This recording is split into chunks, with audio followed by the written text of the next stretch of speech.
नमस्कार बंधुरा आमी आदित्य आपनारा देखছেন আমার channel travel India with Aditya. আমি বিভিন্ন জায়গায় ঘুরে বেড়াচ্ছি আর সেই সমস্ত জায়গার ট্রাভেল রিলেটেড ভিডিও আপনাদের সাথে শেয়ার করে নিচ্ছি এই চ্যানেলের মাধ্যমে। তাই যারা চ্যানেলে নতুন তারা অতি অবশ্যই চ্যানেলটিকে সাবস্ক্রাইব করে রাখুন। আজকের এই ভিডিওতে আমরা দার্জিলিংয়ের আশেপাশে থাকা 10টিরও বেশি সুন্দর সুন্দর জায়গা ঘুরে দেখব, তারই সাথে জানবো সেই সমস্ত জায়গায় আপনারা কিভাবে পৌঁছাবেন, খরচ কত সময় লাগবে যাবতীয়। প্রথমেই আমরা ঘুরে দেখব জাপানিজ টেম্পল এবং পিস পাগোডা। জাপানিজ টেম্পল এবং পিস পাগোডা একই জায়গায় অবস্থিত হওয়াতে এই দুটি পয়েন্ট আপনারা একসাথে ঘুরে দেখে নিতে পারবেন। এখন চোখের সামনে যে জায়গাটি দৃশ্যমান এটি হলো জাপানিজ টেম্পল এবং এর ঠিক পাশেই রয়েছে পিস পাগোডা। পিস পাগোডা কথার অর্থ হলো শান্তিস্তূপ। বিশ্বের শান্তি শৃঙ্খলা বজায় রক্ষার্থে এই ধরনের শান্তিস্তূপা বানানো হয়েছে এবং এখানে বিরাজমান রয়েছে স্বয়ং গৌতম বুদ্ধা। পাহাড়ের কোলে অবস্থিত অত্যন্ত সুন্দর এবং শান্তির জায়গায় অবস্থিত এই শান্তিস্তূপা। যদি ওয়েদার পরিষ্কার থাকে এখান থেকে কাঞ্চনজঙ্ঘা দেখা যায়। এরপর ঘুরে দেখুন Padmaja Naidu Himalayan geological park, যার এন্ট্রি টিকিট জনপ্রতি 110 টাকা শুধুমাত্র ইন্ডিয়ান এবং আমাদের পার্শ্ববর্তী দেশ বাংলাদেশ এবং নেপালের জন্য। এই জুটি হচ্ছে ভারতের সব থেকে উঁচুতে অবস্থিত হিমালয়ান জিওলজিক্যাল পার্ক, যেখানে আপনারা ব্ল্যাক লেপার্ড থেকে শুরু করে snow leopard, Bengal tiger, Wolf এবং বেশ কিছু ধরনের পাখি, তারই সাথে রেড পান্ডা দেখতে পাবেন। আপনার 110 টাকা টিকিটের মধ্যে এরই মধ্যে অবস্থিত হিমালয়ান মাউন্টেন ইনস্টিটিউটের এন্ট্রি টিকিটও রয়েছে। আপনারা চাইলে পর্বত আরোহীদের ব্যবহৃত বেশ কিছু জিনিসপত্র এখানে দেখে নিতে পারবেন। এছাড়াও এই জিওলজিক্যাল পার্কের ভিতরে বিভিন্ন জায়গায় রয়েছে স্নো লেপার্ড, ব্ল্যাক টাইগার এবং রয়েছে রয়্যাল বেঙ্গল টাইগার দেখার সুযোগ। এরই সাথে আপনারা দেখে নিতে পারবেন বিভিন্ন প্রজাতির পাখি, তারই সাথে দেখতে পাবেন red panda.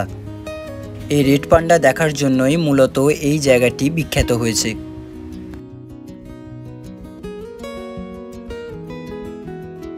Himalayan geological park ঘুরে দেখার পর আপনাদের এগিয়ে যেতে হবে পরবর্তী গন্তব্য রঙ্গিত ভ্যালি টি গার্ডেন ঘুরে দেখার জন্য।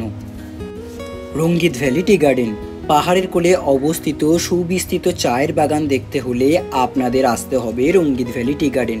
এখানে আপনারা চাইলে জনপ্রতি 50 টাকা দিয়ে এখানকার লোকাল ড্রেস পরে ছবিও তুলতে পারবেন চায়ের বাগানে। যদি ওয়েদার পরিষ্কার থাকে তাহলে এখান থেকেই কাঞ্চনজঙ্ঘার অপরূপ দৃশ্য আপনারা দেখতে পাবেন।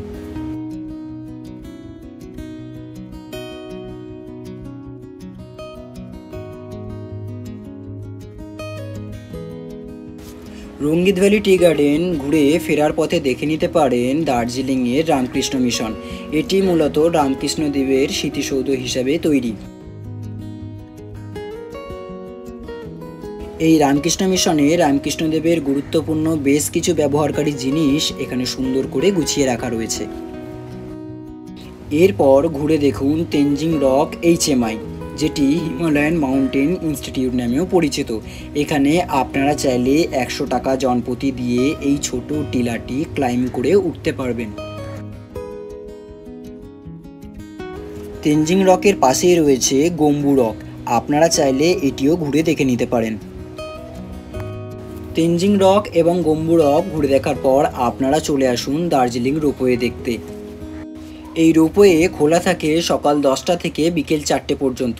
সেক্ষেত্রে বলে রাখা ভালো প্রত্যেক দিনের এই রোপওয়ের কেবল কারের ক্যাপাসিটি হচ্ছে 255 জন।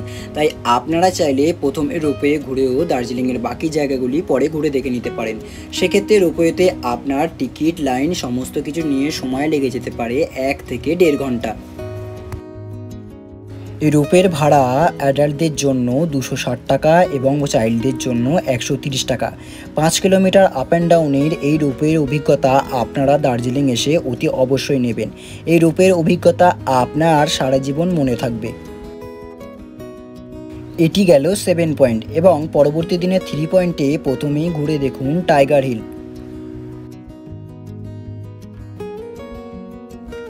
এই টাইগার হিল হচ্ছে মূলত সানরাইজ পয়েন্ট। এখান থেকে সব থেকে সুন্দর সানরাইজ আপনারা দেখতে পাবেন। টাইগার হিল কিংবা 3 পয়েন্ট ট্যুর করার জন্য আপনাদের পরের দিন ভোরবেলা কিংবা আগের দিন রাতে দার্জিলিং ম্যালের ঠিক নিচে ক্লক টাওয়ারের কাছ থেকে একটি গাড়ি রিজার্ভ কিংবা শেয়ারে আপনারা টাইগার হিল যেতে পারবেন। পরের দিন আপনাদের টাইগার হিল কিংবা 3 পয়েন্ট ঘুরে দেখার জন্য ক্লক টাওয়ারের কাছ থেকে শেয়ার গাড়ি কিংবা রিজার্ভ গাড়ি করে বেরিয়ে পড়তে হবে 3 পয়েন্ট দেখার জন্য। শেয়ার গাড়ির খরচ মাথা পিছু 300 টাকা এবং রিজার্ভ গাড়ির ক্ষেত্রে খরচ সম্পূর্ণ গাড়ি 2 থেকে 2,500 টাকা। টাইগার হিল দেখার পর আপনারা ঘুরে দেখে নিতে পারেন দার্জিলিং টাউনের মধ্যে থাকা বাতাসিয়া লুপ, যার জনপ্রতি টিকিট মূল্য মাথা পিছু 50 টাকা। এই বাতাসিয়া লুপ মূলত গোর্খা সৈন্যদের স্মৃতিসৌধ। এখান থেকে কিন্তু আপনারা ওয়েদার পরিষ্কার থাকলে কাঞ্চনজঙ্ঘার অপরূপ দৃশ্য দেখতে পাবেন। এছাড়াও আপনারা আই লাভ দার্জিলিংয়ের সামনে দাঁড়িয়ে কয়েকটা ছবি তোলার সুযোগ তো পাবেনই।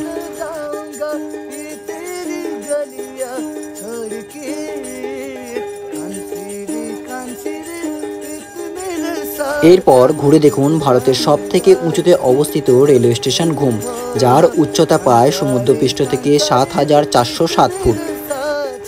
ভারতের সবথেকে উঁচুতে থাকা রেলওয়ে স্টেশনে দাঁড়িয়ে একটা কথাই মনে পড়ছিল যে আমরা এমন এক রাজ্যে বাস করি যার সবথেকে উচ্চতম রেলওয়ে স্টেশনও পশ্চিমবঙ্গে অবস্থিত এবং সবথেকে নিচুতে অবস্থিত রেলওয়ে স্টেশন সেটাও কিন্তু পশ্চিমবঙ্গে অবস্থিত। তাই আমরা পশ্চিমবঙ্গবাসী হিসেবে আমরা গর্বিত।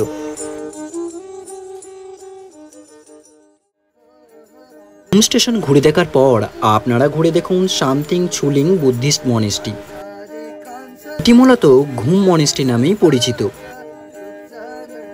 শান্তিস্তূপ বলুন কিংবা মনেস্ট্রি, এই সমস্ত জায়গাগুলো সবসময় শান্তির জায়গা, কারণ এখানে বিরাজ করেন স্বয়ং গৌতম বুদ্ধা। এরপর আপনারা ড্রাইভারের সাথে কথা বলে অতিরিক্ত 1500 থেকে 1800 টাকা দিয়ে দার্জিলিংয়ের অত্যন্ত জনপ্রিয় জায়গা রক গার্ডেন ঘুরে আসতে পারেন, যেখানে গেলে আপনারা দেখতে পাবেন দার্জিলিংয়ের একমাত্র ওয়াটারফলস চুনু। এখানকার এন্ট্রি টিকিট জন প্রতি 50 টাকা। পাহাড়ের ঢালে অবস্থিত অত্যন্ত সুন্দর এবং শান্ত পরিবেশে গড়ে ওঠা এই জায়গাটি আপনাদের মুগ্ধ করবে। তো আর দেরি কিসের, আপনারা চটপট দার্জিলিংয়ের ট্যুর প্ল্যানটি সেরে নিন। আর যদি দার্জিলিংয়ের সম্পূর্ণ একটি ট্যুর গাইড দেখতে হয়, আমার ডেসক্রিপশন বক্সে লিঙ্ক দেওয়া আছে, দেখে নিতে পারেন। এই সাইট সিনগুলি করতে আপনাদের মাথাপিছু খরচ হতে পারে 300 টাকা। 300 টাকা দিয়ে আপনারা 7 পয়েন্ট এবং আরও 300 টাকা দিয়ে আপনারা 3 পয়েন্ট, অর্থাৎ আপনারা 10টি জায়গা ঘুরে দেখে নিতে পারবেন মাত্র 600 টাকায়। এছাড়া আপনারা চাইলে এই দুটি জায়গা রিজার্ভ কারেও ঘুরে দেখতে পারেন। রিজার্ভ কারের প্রতিদিনের খরচ হতে পারে গাড়ি পিছু 2000 টাকা করে এবং অতিরিক্ত আপনারা 1500 টাকা দিয়ে দার্জিলিংয়ের রক গার্ডেন ঘুরে দেখে নিতে পারেন। আপনারা যদি দার্জিলিং গিয়ে ড্রাইভারের খোঁজ করেন, সেক্ষেত্রে আমি নাম্বার দিয়ে রাখছি, আপনারা চাইলে যোগাযোগ করে নিতে পারেন। ওনার নাম হচ্ছে চুগাল দুপ্পা, উনি দার্জিলিংয়ের সাইট সিন ঘুরিয়ে দেখায়। আপনারা চাইলে দার্জিলিংয়ের এই সমস্ত জায়গাগুলি 2 দিনে ঘুরে দেখতে পারেন, আর চাইলে একদিনেও এই সমস্ত জায়গাগুলি ঘুরে দেখা যায়। সেক্ষেত্রে যদি আপনাদের হাতে সময় থাকে, আমি বলবো 2 দিনে ভাগ করে আপনারা এই জায়গাগুলি ঘুরে দেখুন। তো এই রকমের সুন্দর সুন্দর ইনফরমেটিভ ভিডিও দেখার জন্য আমার চ্যানেলটিকে করে রাখুন সাবস্ক্রাইব, আর পাশে থাকা বেল আইকনটাকে অতি অবশ্যই বাজিয়ে দিন, যাতে যে কোনো ভিডিও নোটিফিকেশান আপনাদের মোবাইলে সরাসরি পৌঁছে যায়। দেখা হচ্ছে পরবর্তী ভিডিওতে। সকলে অনেক অনেক সুস্থ থাকুন, ভালো থাকুন আর দেখতে থাকুন আমার channel travel India with Aditya.